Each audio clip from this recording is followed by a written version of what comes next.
United States President Donald Trump stated that Spain should be punished for not increasing its defense spending within NATO to 5%. Trump publicly stated that Spain should be excluded from collective defense or punished with huge tariffs so that it ends up paying even more. In Spain, officials said Trump is wrong, noting the country has sent up to 3,000 troops to NATO's eastern flank.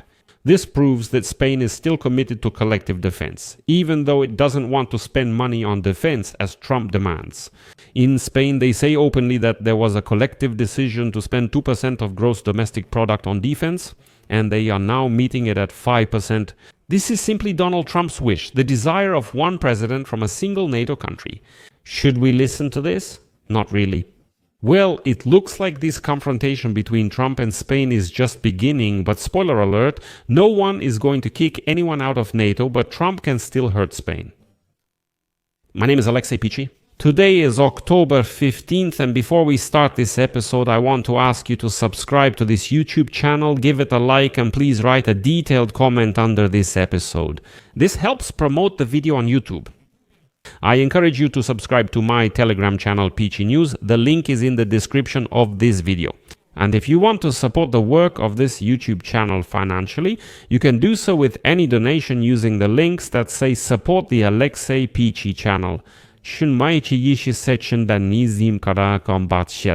Then choose any support option that's convenient for you. I will be grateful for any support you give to this YouTube channel. So, Donald Trump stated that Spain should be punished for not increasing its defense spending within NATO to 5%. The President of the United States emphasized that Madrid's actions are very bad for NATO and incredibly disrespectful. Because of this, Trump announced that he would impose new trade tariffs against Spain as a punishment. Next, I will quote Donald Trump.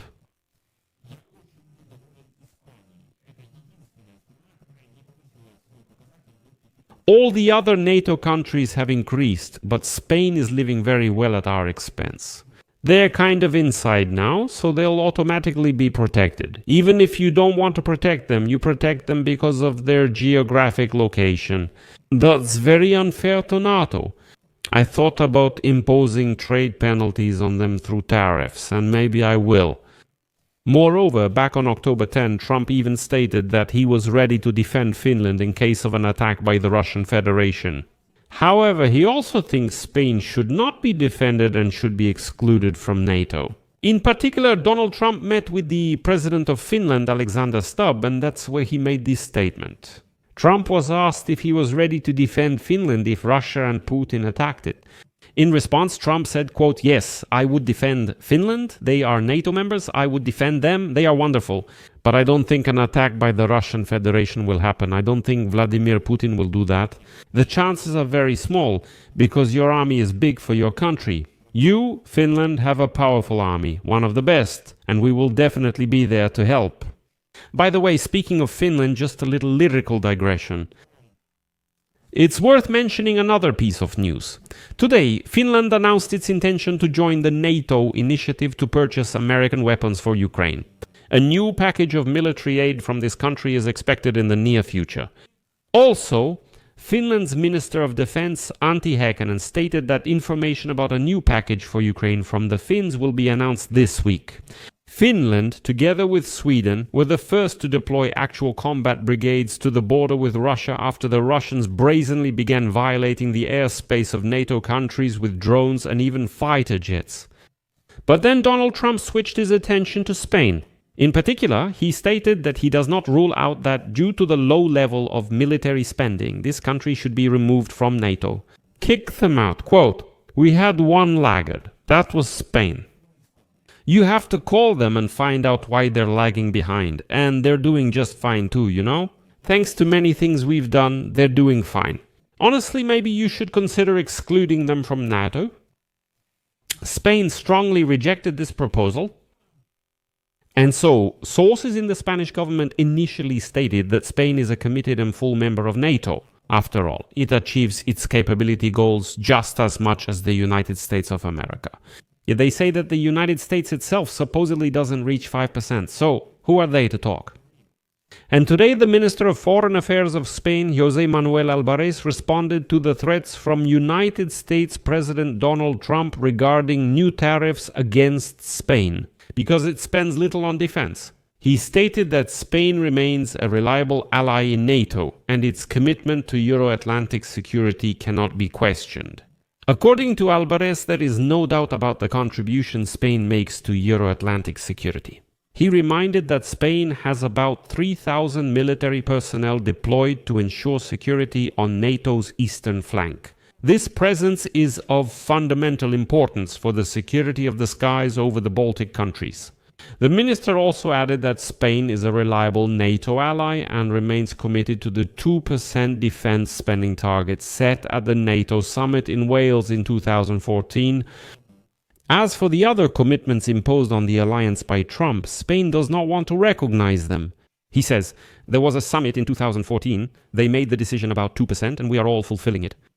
But to make the main point clear right away, neither the United States nor Donald Trump nor anyone else has the authority to get any country expelled from NATO. The North Atlantic Treaty, which was signed in 1949, does not provide any loophole to expel a member. It's a different matter if a NATO ally decides to do this voluntarily. So, in Article 13 of the NATO Charter, it says, quote, "After the expiration of the 20-year period of this treaty, as you understand, has already passed, any contracting party may withdraw from it 1 year after notifying the United States government of its termination of this treaty, which will inform the governments of all other contracting parties upon receiving each notice of termination of this treaty for safekeeping." So, in practice, this means that Spain, or really any other NATO member, can leave the organization if it wishes to do so. But no one else can remove it from there. And, judging by various polls, most Spaniards still want to remain in NATO. Of course, there are some fringe groups there. For example, in March, the Congress of Deputies of Spain, by a majority vote, naturally rejected an initiative calling to leave NATO.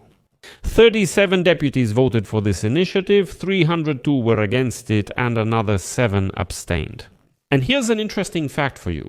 The proposal to leave NATO was supported by the left-wing movement SUMARA, which is part of Spain's coalition government led by the leader of the Spanish Socialist Workers' Party, Pedro Sánchez.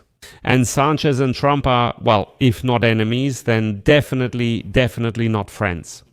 In short, even though Trump can't kick Spain out of NATO, he could use a number of levers to put pressure on Madrid. Well, in particular, Trump could actually impose higher tariffs on Spain. Subtitles Dimator Zoc. Well, then another question remains open. Won't Spain just use the tariffs that have already been set for the European Union at the 15% level? Can Trump make a separate trade agreement with Spain if Spain is already part of the European Union? In general, Spain has quite an interesting position in this story. But Trump, of course, will try to hurt their reputation and harm them. I'll leave it at that. Share your opinions and conclusions in the comments below this episode. Subscribe to the channel, hit the bell, and don't forget to like. That's all for now. Take care. Goodbye.